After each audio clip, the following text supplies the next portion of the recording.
Hello കൂട്ടുകാരെ, നമ്മുടെ Malaysian യാത്രാവിശേഷങ്ങൾ ഇങ്ങനെ തുടർന്നുകൊണ്ടിരിക്കുവാണേ. ഇന്ന് നിങ്ങളെ ഞാൻ കൊണ്ടുപോകുന്നത് ബത്തു കേവ്സ്, അതായത് ബട്ടു ഗുഹകളിലാണേ.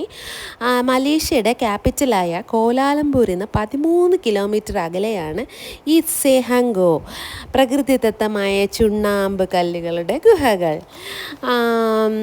140 അടി ഉയരമുള്ള മുരുകൻ്റെ പ്രതിമയാണ് ഇവിടെയുള്ളത്. 272 കോൺക്രീറ്റ് പടികളുണ്ട്. പിന്നെ ആർട്ട് ഗാലറി ഗുഹ, മ്യൂസിയം ഗുഹ, രാമായണം ഗുഹ, അങ്ങനെ ഒത്തിരി ഗുഹകൾ ഇവിടെയുണ്ട്. എല്ലാ ഗുഹകൾക്കും അതിൻ്റേതായ പ്രത്യേകതകളുമുണ്ട്. ചെറുതും വലുതുമായി ഒത്തിരി ഗുഹകൾ ഇവിടെയുണ്ട്. പിന്നെ ഇത് ചുണ്ണാമ്പ് കല്ലായതുകൊണ്ട് തന്നെ നന്നായിട്ട് അവരതിനെ പരിപാലിച്ച് പോരുന്നുണ്ട്. അതിന് ഒത്തിരി സേഫ്റ്റി മെഷേഴ്സ് അവരെടുക്കുന്നുണ്ട്. മുരുകൻ വസിക്കുന്ന 10ാമത്തെ ഗുഹയാണ് ബത്തു ഗുഹ എന്നറിയപ്പെടുന്നത്. അതിലാദ്യത്തെ 6 ഇന്ത്യയിലും ബാക്കിയുള്ളത് മലേഷ്യയിലുമാണ്. ഏകദേശം 400 ദശലക്ഷം വർഷങ്ങൾ പഴക്കമുള്ള ഈ ഗുഹകൾ 1860കളിൽ ചൈനീസ് കുടിയേറ്റക്കാർ കൃഷി ആവശ്യങ്ങൾക്കായി ഉപയോഗിച്ചിരുന്നു എന്നാണ് പറയപ്പെടുന്നത്. 1878 വില്യം ഹോണേർഡ് എന്നറിയപ്പെടുന്ന അമേരിക്കൻ പ്രകൃതിശാസ്ത്രജ്ഞൻ ഈ ഗുഹകളെക്കുറിച്ച് രേഖപ്പെടുത്തി. അങ്ങനെയാണ് ഇത് പുറം ലോകം അറിയുന്നത് തന്നെ. 1890 മലേഷ്യയിൽ തമിഴ് സമൂഹത്തിൻ്റെ നേതാവായ തമ്പുസ്വാമി പിള്ള മുരുകനെ ആരാധിക്കാൻ വേണ്ടി അനുയോജ്യമായ ഒരു സ്ഥലം കണ്ടുപിടിക്കാനായിട്ട് തൻ്റെ സഹായികളെ അയച്ചു. അങ്ങനെയാണ് ബത്തൂത്ത് ഗുഹകളിൽ ആദ്യത്തെ മുരുകൻ ക്ഷേത്രം പണി കഴിപ്പിക്കുന്നത്. പിന്നെ ഇതിൻ്റെ പടികൾ വളരെ വീതി കുറഞ്ഞതാണ്. അതുകൊണ്ട് നമ്മൾ നടക്കുമ്പോൾ വളരെ ശ്രദ്ധാപൂർവം ഭക്തിപൂർവം തന്നെ ഈ പടികൾ നടന്ന് കയറേണ്ടതാണ്. പിന്നെ ചുറ്റുപാടും ധാരാളം കുരങ്ങന്മാരുണ്ട്. നമ്മൾ ആ കുരങ്ങന്മാരെയൊന്നും ഉപദ്രവിക്കാനോ ഒരു തരത്തിലുള്ള പ്രകോപനങ്ങളോ ഉണ്ടാവാൻ പാടില്ല. അവർ നമ്മളെപ്പോലെയുള്ള ജീവികളല്ലേ. അവിടെ ചുറ്റുപാട് ഇരുന്നാലും നമ്മൾ അതിനെ ഉപദ്രവിക്കാനോ ഒന്നും പോകേണ്ടതില്ല. ഈ മുരുക ഭഗവാനെ പ്രാർത്ഥിച്ചുകൊണ്ട് തന്നെ നമ്മൾ ആ പടികൾ കയറി ശരിക്കും ഒരു തീർത്ഥാടനം പോലെ തന്നെ കരുതിയാൽ മതി. അവിടെ ചെല്ലുമ്പോൾ മലേഷ്യയിലാണെന്നൊക്കെ നമ്മൾ മറക്കും. ശരിക്കും നമ്മളൊരു ഒരു തീർത്ഥാടനത്തിന് പോയ അതേ ഒരു ഫീലിംഗ് തന്നെയാണ് നമുക്ക് കിട്ടുന്നത്. മെല്ലെ പടികൾ കയറി മേളിലോട്ട് ചെല്ലുമ്പോഴാണ് അവിടെ നല്ല തണുപ്പാണ് കേട്ടോ. എത്ര ചൂടായിരുന്നാലും കയറി മുകളിൽ എത്തിക്കഴിഞ്ഞാൽ നല്ല തണുപ്പ് നമുക്ക് അനുഭവപ്പെടും. പിന്നെ മലേഷ്യയിൽ വരുന്നവരെല്ലാവരും ഇവിടെ എല്ലാ ജാതി മത വ്യത്യാസമില്ലാതെ എല്ലാവരും ഇവിടെ വരുന്നുണ്ട്. ശരിക്കും ഇവിടെ വന്ന് കാണാനുള്ള ഒരു ടൂറിസ്റ്റ് പ്ലേസ് തന്നെയാണ്. പിന്നെ ഞാൻ പറഞ്ഞില്ലേ, ഒത്തിരി ഗുഹകൾ ഇതിൻ്റെ ചുറ്റുമുണ്ട്. അതിലും ഓരോ പ്രത്യേകതകളുണ്ട്. അങ്ങനെ അപ്പോൾ ഇത് കഴിഞ്ഞിട്ട് പിന്നും ഇനി കയറി പല ഗുഹകളിൽ നമുക്ക് എത്താൻ സാധിക്കും. ഇത് അവിടെ ഉള്ള ഒരു ഫോട്ടോ സെക്ഷനാണ്. അവർ നമുക്ക് നല്ല രസമുണ്ട് കേട്ടോ. ഇതുപോലെ ഫോട്ടോ എടുത്ത് തരും. നമ്മളെല്ലാവരും ഇത് ട്രൈ ചെയ്യണം. നല്ല ഒരു അപ്പം തന്നെ നമുക്ക് അതിൻ്റെ വീഡിയോസ് നമുക്ക് വാട്സപ്പിൽ അല്ലെങ്കിൽ ഏത് ആപ്പാണോ നമുക്ക് സൗകര്യം അതിനകത്ത് അവർ സെൻഡ് ചെയ്ത് തരുന്നതാണ്. ഒരുവിധം ആ ബത്തു കേവിൻ്റെ എല്ലാ ഭാഗങ്ങളും നമുക്ക് ഈ വീഡിയോയിലൂടെ എടുക്കാൻ സാധിക്കും. അപ്പോൾ ഇതൊക്കെയാണ് ഇവിടുത്തെ വിശേഷങ്ങൾ. ഈ അമ്പലത്തിൻ്റെ ചുറ്റുപാടും തന്നെ ഒത്തിരി കടകളുണ്ട്. അവിടെ നമുക്ക് ഇവിടുത്തെ സ്വീറ്റ്സ്, നമ്മുടെ സ്വീറ്റ്സ് എല്ലാം, ജ്യൂസ്, അങ്ങനെ ഇതെല്ലാം കണ്ടു കഴിഞ്ഞിട്ട് നേരെ ഉച്ചയായി. അപ്പോൾ ഉച്ചയായപ്പോഴത്തേക്കും നമുക്ക് എന്തെങ്കിലും ഫുഡ് കഴിക്കാം. ഫുഡ് കഴിച്ചിട്ട് ഇനി അടുത്ത കാഴ്ചകൾ കാണാൻ പോവാം. ജെൻഡിങ് ഹൈലാൻഡ്സ്, അങ്ങോട്ടേക്കാണ് ഞങ്ങൾ ഇനി അടുത്ത് പോകുന്നത്. അപ്പോൾ അവിടെ പോയി കഴിഞ്ഞാൽ ഒത്തിരി കാണാനുള്ളതുകൊണ്ട് പിന്നെ ലഞ്ച് കഴിച്ചിട്ട് പോകുന്നതാണ് നമുക്ക് നല്ലതില്ലെങ്കിൽ വിശപ്പിൻ്റെ അസുഖമുള്ള ആളുകളായതുകൊണ്ട് നമുക്ക് ഫുഡാണ് മുഖ്യം, ഇല്ലേ? അപ്പോൾ അവിടുത്തെ തായ് റെസ്റ്റോറൻറ്റിൽ തന്നെ പോയി ഒഥൻറ്റിക്കായിട്ടുള്ള അവിടെ മൂക്കട്ട എന്നാണ് ആ റെസ്റ്റോറൻറ്റിൻ്റെ പേര് കേട്ടിട്ടൊന്നും ആരും ഒന്നും വിചാരിക്കണ്ട, കുഴപ്പമൊന്നുമില്ല.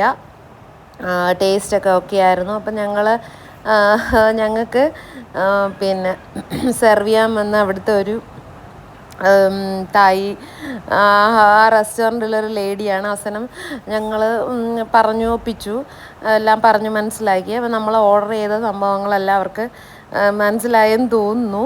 അവർ കറക്റ്റ് ഓർഡർ നമ്മൾ പറഞ്ഞ ആ ഓർഡറൊക്കെ തന്നെ കൊണ്ട് തന്നിട്ടുണ്ട്. അപ്പം നമ്മൾ ഓർഡർ ചെയ്തത് ഒത്തൻറ്റിക് ആയിട്ടുള്ള തായി ഫുഡ് തന്നെയാണ്. അപ്പം തായി ഫിഷ് ഒരു കറി പോലത്തെ, അതായത് അവരുടെ hot and sour soup made with fish അങ്ങനെയാണ്. അതിൻ്റെ ശരിക്കുള്ള പേര് ടോം യം പാൽ അങ്ങനെ എങ്ങാണ്ടൊക്കെയാണ് പ്രൊനൗൺസ് ചെയ്യാനുള്ളത്. കറക്റ്റ് പ്രൊനൗൺസിയേഷനൊന്നും എനിക്കറിയില്ല. പക്ഷേ കഴിച്ചു നോക്കിയപ്പം സത്യം പറഞ്ഞാൽ നമ്മുടെ മീൻകറിയുടെ എല്ലാ സംഭവങ്ങളും അതിനകത്തുണ്ട്. പക്ഷേ ഇങ്ങനെ വെളുത്തിരിക്കുന്നു എന്നുള്ളൊരു കുറവ് മാത്രമേ ഈ മീനിനുണ്ടായിരുന്നുള്ളൂ കേട്ടോ. സത്യം നല്ല ടേസ്റ്റായിരുന്നു. എല്ലാവർക്കും ഇഷ്ടപ്പെടുമെന്ന് എനിക്കറിയില്ല. കാരണം നമ്മുടെ മീൻകറി നല്ല ചുമന്ന് ആ മീനിൻ്റെ ഫ്ലേവറെല്ലാം മാറി നല്ല പുളിയൊക്കെ ചേർത്ത് നമ്മുടെ ഇഷ്ടത്തിനൊക്കെ ആക്കുന്നതാണല്ലോ നമ്മുടെ ഒരു സ്റ്റൈല്. പക്ഷേ ഇവർ ആ മീനിൻ്റെ എന്താ പറയുക, ഒത്തൻറ്റിക്കായിട്ടുള്ള ടേസ്റ്റൊന്നും അവർ മാറല്ല. പിന്നെ നോർമലി അതിനകത്ത് പുളിയുണ്ട്. എനിക്ക് തോന്നുന്നു നാരങ്ങ നീരെങ്ങാണ്ടാണെന്ന് തോന്നുന്നു അവർ പിഴിഞ്ഞ് ചേർക്കുന്നത്. നാരങ്ങ നീര്, പച്ചമുളക്, അങ്ങനത്തെ സംഭവങ്ങളൊക്കെ ഇട്ട് കൊണ്ടുവന്നൊരു സൂപ്പിനകത്തൊരു മീൻ കിടക്കുന്ന ഒരു ഫീലാണേ. പിന്നെ ഇത് ഓംലേറ്റ്, പിന്നെ ഇതും ഒരു ഓംലേറ്റ്, അവരുടെ തായിയുടെ തന്നെ സ്പെഷ്യലായിട്ടുള്ള 2 ഓംലേറ്റാണ്.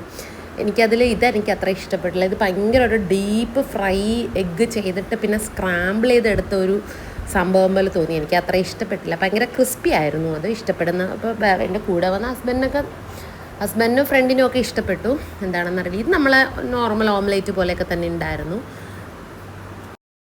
പിന്നെ ഈ ഫിഷ് കൊണ്ടുവയ്ക്കുന്ന ആ ഒരു ബൗള് നല്ല രസമുണ്ടായിരുന്നു കേട്ടോ. അടിയിൽ സ്റ്റീം വന്നിട്ട് മേളിൽ ഇങ്ങനെ ബോയിലായിക്കൊണ്ടിരിക്കും ഫിഷ്. അതിനകത്ത് ഇങ്ങനെ ബബിൾസൊക്കെ വന്നിട്ട് മീൻ എപ്പോഴും ഇങ്ങനെ ചൂടായിരിക്കും.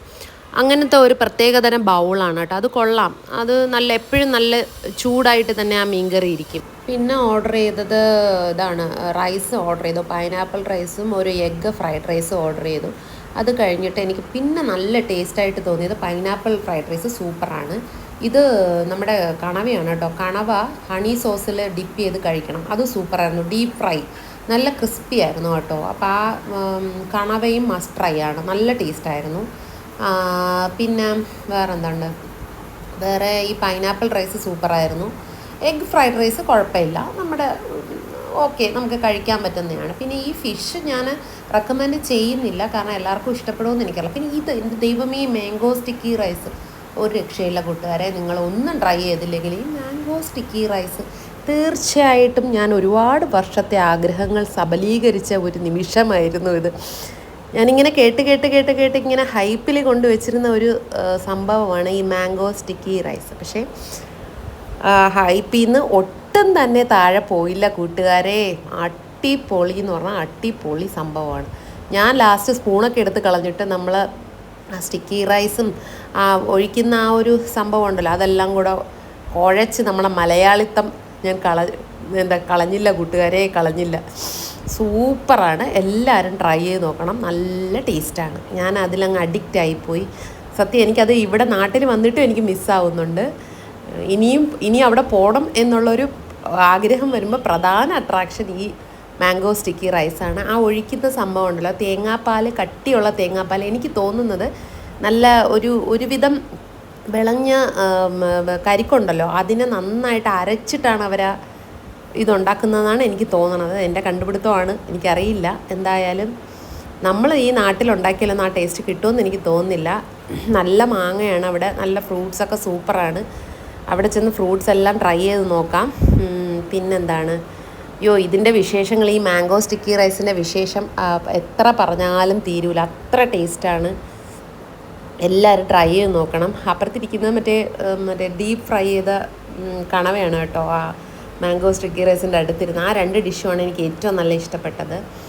അതിൻ്റെ കൂടെ കിട്ടുന്ന ഹണി സോസ് സൂപ്പറായിരുന്നു. പിന്നെ ഇനി അടുത്ത വ്ളോഗിലാക്കാം, കാരണം ഭയങ്കര ലെങ്തായി പോവും. അപ്പോൾ എല്ലാ കൂട്ടുകാരും അടുത്ത അഡ്വഞ്ചറായിട്ടുള്ള ഒരു ഇതിനു വേണ്ടി കാത്തിരിക്കൂ. അപ്പോൾ അടുത്ത ഇതിൽ നമുക്ക് കാണാൻ. ടാറ്റാ, ബൈ ബൈ, സീ യു.